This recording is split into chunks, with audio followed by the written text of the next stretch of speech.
The 1964 Dodge Hemi Charger concept car was designed as a showcase for the upcoming 426 Hemi engine. Originally a stock Polara, it was transformed into a sleek roadster with custom interior features. After being displayed at auto shows and dealerships with a 383 cubic V8 engine, it was stored for several decades until it was restored by Joe Bortz and Fran Roxas with a correct 600 horsepower Hemi engine. It was eventually sold for $1,100,000.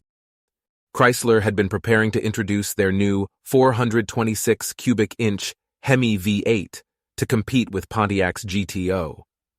The Charger concept car, based on a Dodge Polara, was created to launch the new engine and marked Chrysler Corporation's first use of the Charger name. The Charger underwent extensive modifications, including changes to the exterior design, such as a rolled pan front bumper, a custom grille, and a functional cold air scoop on the hood. The interior was completely customized, featuring a 2-passenger configuration, special bucket seats, and a padded divider with controls on the center console. The rear received a rolled pan bumper, custom taillight panel, and shaved door handles. Due to a shortage of the hand-built racing Hemi engines, the Charger debuted with a 383 cubic inch V8 instead of the intended 426 Hemi. It toured the country for nearly a year without revealing the engine compartment. In 1999, Joe Bortz acquired the Charger and embarked on a meticulous restoration project with Fran Roxas.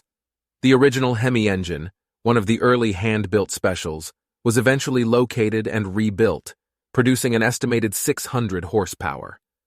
The completed Charger has been part of the late John O'Quinn's collection since 2007. Stored in climate-controlled storage, this restored Dodge Charger represents a significant piece of automotive history, showcasing Chrysler's early pursuit of high-performance vehicles and its iconic Hemi engine.